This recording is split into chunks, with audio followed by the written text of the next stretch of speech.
Različni kupci zahtevajo različen pristop, način nagovora in komunikacijo, skozi različne kanale seveda. O tem, kako definirati različne persone kupcev in ugotoviti, kakšen pristop je za njih primeren, bo govoril Tilen Travnik, ki z uporabo sodobnih metod podjetnikom pomaga razviti prve verzije njihovih spletnih produktov. Tilen Travnik, ko persone obmolknejo.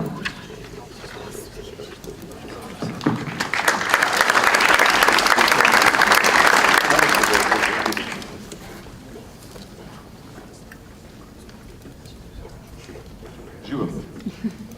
Pravim prvo slajd, ne vem, kjer je to. Ok, hvala. Torej, živo, veliko vas je. Dajte vsi roke dvigati. Wow, full cool. 400 ljudi dvigati. Ne, gor roke, gor. 400 ljudi dvigati roko, kaj rečeš, cool. Spustite roke, gor roke. Spustite roke tisti, ki že delate s personami, se pravi, se pravi, vsi delate s personami. Prav, jaz bom danes vse nekaj povedal o personah. Najprej nekaj povedal v firmi, kateri sem zadnjih 6 let prebil. Gre za Delabs, mi v bistvu tako marketingarjev ne maramo, mislim, ne razumemo vas, no, tako, pač nismo se še dosti pogovarjali, pa malo smo si tuji, tako. Približno tak feeling je, ko v pubertetni gledaš eno bejbo, ki je ful dobra, pa ne upaš danes, tako se mi počutimo do marketinga. Mi delamo produkte iz tega, da nekdo na ulici dobi idejo, do tega, da naredimo prvi produkt, ki ga ti človek na ulici zanima. Od tam naprej, pa marketing delajo naši naročniki večinoma sami, pri tem pomagajo strokovnjaki, kot so Redwood, pa Nena, tako naprej, ampak nikoli nismo skočili, ali pa ne skačemo še čez v področje marketinga. Zato tudi naša spletna stran ni taka, kot je od Redwood, da spletna stran pa zato. Ampak pač delamo pa na angleškem trgu z velikim številom startupov, mi jim rečemo business heavy startupi, torej startupi, v katerih ni programerov, in mi predstavljamo ta tehnični del, tehnični pomen. Tako da približno 60 nas je, pisarne imamo v Ljubljani pa v Londonu in dobrodošli na kavi, če vas zanima, kako ta svet izgleda. Jaz sem Tilen, sem foter mož. Danes bom poleg Delabsa in person govoril še o dveh stvareh. Ena je Delavitko.si, to je brezplačna knjiga, po kateri načeloma vsi startupi ne bi delali. In druga stvar je Sipaboards, to je pa moj hobi startup Kickstarter projekt, s katerim se zadnje čase ukvarjam in ki bo tudi iz današnjega predavanja. Zakaj pa jaz nimam števca? Ok, thanks, si še bil zgubljen. Ok, kdo ve, kaj je to? Naj roko dvigne. Yes! Ostali vsi, pejte na Delavitko.si, si downloadite brezplačno knjigo in ugotovili boste, da je tole vitki okvir, oziroma link Canvas po angleško, in to je zelo skrajšana oblika poslovnega načrta, s katerim lahko vsako vašo idejo preverite. Zdaj, kje tle noter pridejo persone, tole so tudi navodila za izpolnjevanje, ker vidimo 1, pa 2, pa 3, pa 4, in tako naprej. Persone so v bistvu za nas, ki razmišljamo o tem, komu bi z neko rešitvijo rešili nek problem, oziroma kdo ima problem, za katero bomo mi rešitev, so customer segmenti, oziroma segmenti naših kupcev. In kaj so persone? Persone za nas, iz vidika produktnega razvoja, so samo reprezentacije posameznih segmentov, prej je Nena uporabil besedo ciljne skupine, se pravi so, in gre v bistvu za isto stvar, so poenostavljene reprezentacije teh ciljnih skupin. Zdaj, mislim, da sem zmagal na tekmovanju največji fond na tej konferenci, če me bo kdo premagal, mi povejte. Kaj je persona? Jaz vam ne bom zdaj razlagal, kaj piše na Wikipediji, pa kaj so na 37 Signals napisali o tem, pa na unem, pa na tretjem blogu in tako naprej. Zato, ker je v bistvu te teorije preveč. Jaz bom povedal o personah zgodbo na način, kot jo vidim jaz, kot jo mi dojemamo v podjetju in kaj vam priporočam, da naredite, če za vse tiste, ki tistih parke še ne delate s personami, pa že boste začeli. Zdaj, če upišete v Google persone, pa rečete imidž, dobite te standardne slikce, kaj persona je, se pravi nek tak dokument, ki ima slikco nekoga, ki se smeji, pa zraven je napisano vse sorte informacije in tako naprej. To je vse lepo in prav, jaz se s tem čisto strinjam. Ampak, ne, če upoštevate te zelo teoretične pristope, ne, se vam hitro zgodi, da dobite Frankensteina na mesto persone. Se pravi, dobite persono, ki v resnici ne obstaja, ki je sestavljena iz enih delov, malo jo potegne tja, kamor imate vi res dobro rešitev, malo jo potegne tja, kjer je res velik trg, ne, in potem na koncu dobite neko skopocalo, neke osebe, ki v realnosti sploh ne obstaja. Ne. In to je največja nevarnost, ko se pred to lotevate prvič, da boste ustvarjali pač ne 5 person, ampak boste ustvarjali 5 Frankensteinov 5 person. Še enkrat roki gor, tisti, ki imate persone? Ok, zdaj pa to pravi številka, prav. Torej, dajmo pogledati. Nasvet številka 1, naredite persone realne. Kljub vsem zagotovilom in teoriji, ki jo preberete na internetu, moje mnenje je, oziroma po mojih izkušnjah se kaže, da je najboljša persona takrat, ko jo postavite kar model po eni osebi, ki jo poznate, pa je predstavnik segmenta ali pa ciljne skupine, ki jo napadate. Se pravi, če poznate, ne vem, prodajate čistila, ne, če poznate neko gospodinjo, ki je fanatična oboževalka odišavljenih čistila, ne, pa veste, da je ime Maja, ne, rečete tej personi Maja. Ne bo to Maja, ne bo na tej personi njena slika, ne dopisovati demografskih podatkov. Če vsi v ekipi veste, kdo je Maja in kaj počne, je to lahko že dovolj. Se pravi, rajš imejte persono realno, ker pomen persone, oziroma prava uporabnost persone se kaže takrat, ko se stvari začnejo komplicirati. In veliko lažje si je predstavljati, kako bi en specifičen človek reagiral na eno stvar, kot pa pač za neko Frankenstein persono ugotavljati, kaj bi pa zdaj mogli še dopisati, da bi ta oseba pravilno reagirala.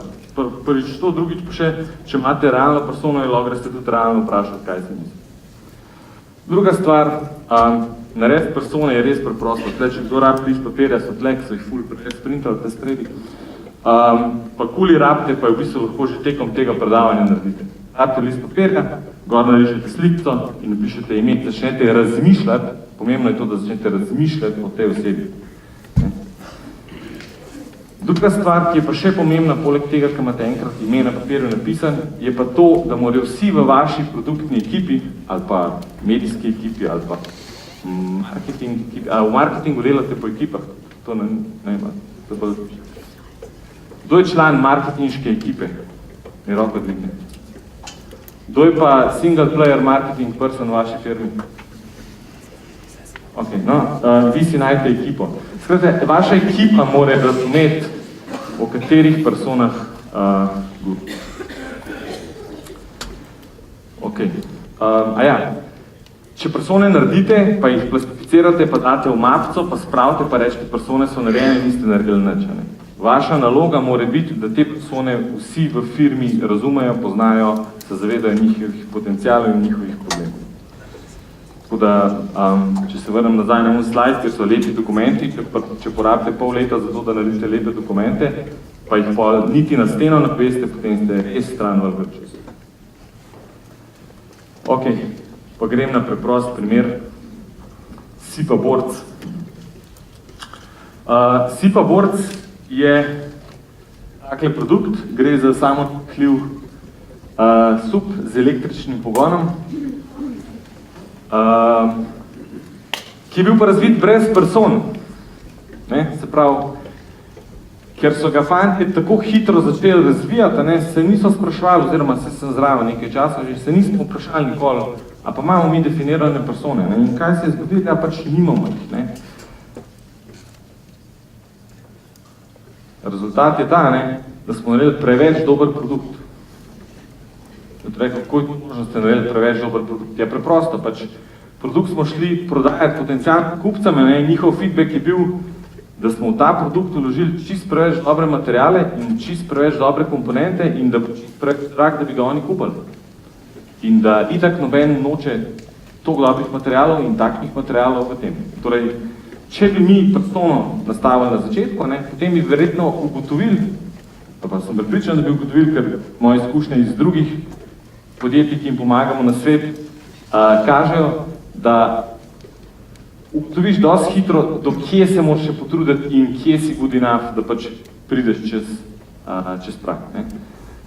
Zdaj, ok, pa sem rekel, kaj, a lahko mi person še danes imamo, ne, pa gremo na Kickstarter konec marca, ne, pa sem rekel, a lahko tle na konferenci naredimo persone, ne, pa sem rekel, ja, verjetno lahko, ne, zdaj me interes, ne, bum, evo, to so 3 persone, ne.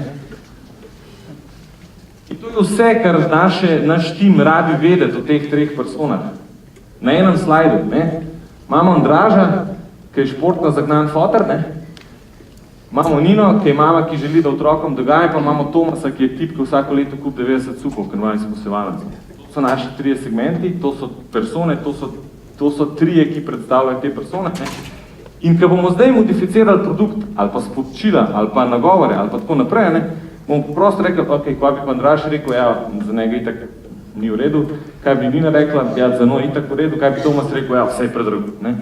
Zelo simpel in mislim, da tudi vi lahko zelo hitro naredite en slajd, na katerem so 4 persone, 3 persone napisane, gor so slikce realnih ljudi, date jim imena, date jim spodaj nek ključen podatek in to začnete razširjati po firmi. In ko bodo vsi vedeli, da je Tomas, ko bodo vsi vedeli, da je Nina in ko bodo vsi vedeli, da je Andraž, potem bodo persone začele delovati. Kako veste, da persona začne delovati?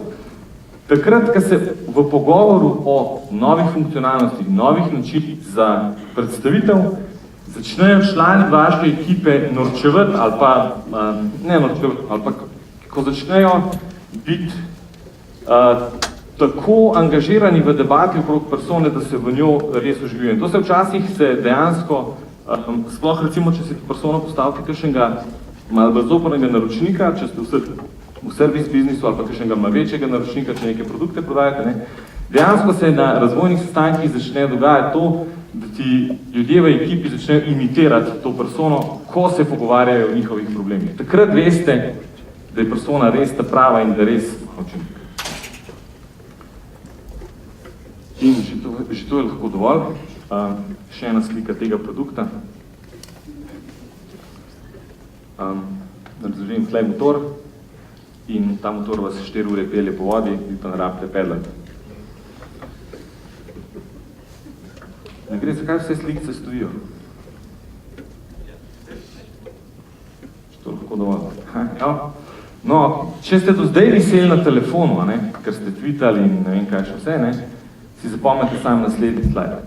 Persone ne bodo realne osebe. Kljub temu, da vsa teorija na netu prav drugače, jaz sem polagal, da se persone ne bodo realne osebe. Oziroma ne, mislim, da se Jason Fried še strinja z mano, ampak to je danes tudi edini.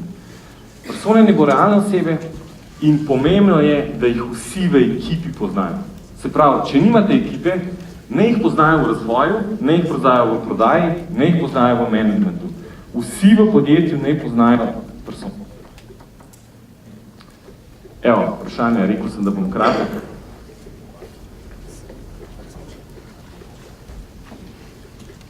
Izvoli?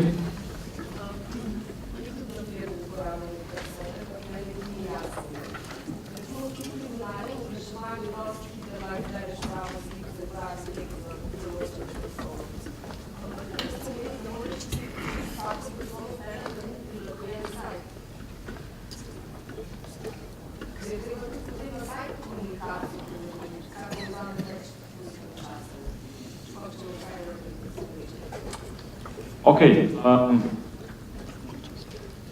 to je bolj vprašanje za Nena, da mogoče on lahko odgovori. Ampak tako, moje razmišljanje, kako v praksi, kako v okolju z zelo omejenimi resursi bi nagovoril ta problem je, ok, naredili smo vsebino, vemo, da imamo 3 persone, dajmo se uživeti vsako teh prizon in skozi njihov oči prebrati to vsebino. A me kaj užali, a me kaj zmotivira. In najmanjši možen produkt, ki ga lahko naredite, je pač ena stran, ki nikogar ne užali, oziroma vse 3 približno enako dobro motivira. Seveda pa to lahko začnemo razgrevati, ampak to je vprašanje časa, resursov. Pomembno je, da rečete, ok, če sem jaz zdaj izposljevalec opreme, za vsi pa borde konkretno, pa bom prebral, da je to namenjeno ful začetnikom in da je cena taka pa taka, kaj si bo ta človek zdaj mislil? Ok, tema je tokle maržen fantje, tokle loše stisnejo, tole lahko, kaj bo rekla mamica? Fuck, motor ima noter, jaz svojih otrok tle gor ne bom dala. Ne? Kaj bo rekel fotor? To gre čisto prepočasno. Ja, ampak ne, z vsebino lahko, mislim, optimalno je, da seveda nagovarjaš vsakega posebej, ne? Ampak če za to ni časa, se lahko vsaj vživiš, pa zadeve ubesediš tako, da pač nobenega ne prestraši in vsakega motivira ravno prav. Mislim, idealno pač najbolj tistega, ki si ga najbolj želi. Še kakšno vprašanje? Klemen. Če si izberete persone na realnih osebah, Ja. a je cilj dosežen, kateri persone ratajo to? Ja. Če prodajaš neki petrolu, pol, ja, zato ker pol imaš kar dosti posla. Ne, seveda ne, odgovor je ne. Jaz pravim, da je pomembno zato, da daš persono realno osebo, zato, da se lahko ljudje poistovetijo, da razumejo, kdo to je. In ta benefit razumevanja tega, da je persona realna oseba in kakšna je, kako bi reagirala, po mojem, odtehta vse demografsko, statistično, marketinško pravilne zadeve, vsaj v prvih fazah produkta. Se pravi, to, da jaz vem, da je ena od person moja žena, ne, in lahko kdorkoli v ekipi pokliče moja žena in vpraša, kako vi pa ti, ali pa daj preberite, kaj si misliš, ne, in da vsi vemo, da pač načeloma je njena reakcija tista, ki nas zanima, ne, je moč person kot orodje veliko večja. Kot če je zdaj to Ana, 23 let, iz Maribora, hobi, domače živali, status na Facebooku, premoženje, blablabla. Zato pravim, da je za majhne ekipe veliko več vredno to, da se res lahko uživijo. Tamle še eno. Eno vprašanje v bistvu za tale SIPA board, ki ste ga razvili. Na podlagi person, pol kasneje v bistvu boste to uporabili samo za marketinške namene ali dejansko tudi pač spremembo produkta? Dejansko tudi spremembo produkta. To pomeni in lepota tega dela produktnega razvoja, s katerim se Labs ukvarjamo, je v tem, da lahko na podlagi takšnega feedbacka še korenito spreminjamo produkt oziroma pivotiramo. Tisti, ki ste pa ti nisi še v toliko večji firmi, da ne mogo pivotirati, ampak tisti, ki ste v večjih firmah, pivotiranje je tam zelo težko, se pravi sprememba nekega, drastična sprememba neke stvari zaradi tega, ker ste pač ugotovili, da je nekaj narobe. Dokler ste pomembni, pa seveda lahko na podlagi vsakega feedbacka ladjo majčkeno obrnemo, ker pač ta ladjica še čovniček in se relativno hitro vrača. Tako da ja, bomo naredili spremembe, na srečo so spremembe take, da je potrebno stvari zgolj odzemati, ne pa dodajati, ker je vedno malo lažje dodajati. Še imamo vprašanje? Ja.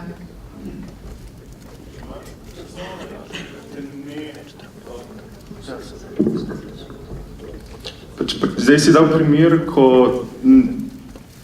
praviš, da tvoja žena ne bi kupila tvojega produkta zato, ker imaš motor.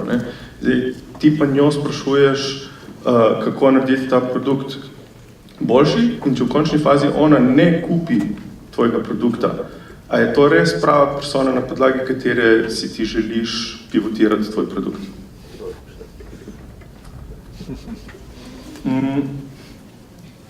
Ok, da se vrnem nazaj in se navežem na prvo predavanje, Start with Why. Naše persone, oziroma kjerekoli persone lahko veš, da so približno ta prave takrat, ko jih lahko najdeš v svojem why. In če zdaj dajmo za primer why SIPA borca, Enabling Adventures, se pravi, da omogočamo dogodivščine tistim, ki načeloma si jih ne bi upali, ne bi znali, blablabla, potem je neka mamica, ki želi svojim otrokom nekaj omogočiti, pa hkrati je pač previdna mamica, potem je to ok. Tako da, če se vrnem nazaj na to, a je v redu, če potem ta persona ne kupi, ne, ni v redu, potem moraš najti drugo persono, zato ker imaš napačen segment in potem moraš zamenjati segment in tako naprej. Se pravi, z menjavo persone same ne boš nič rešil, ne moš pač drugače definirati segment in potem na drugače definiran segment valjda pride druga persona, jasno, ne? Ampak to je že en nivo nižje v smislu razmisleka o produktu samem. Še kakšno vprašanje? Ne? Ok, potem pa hvala, Tilen. Cool.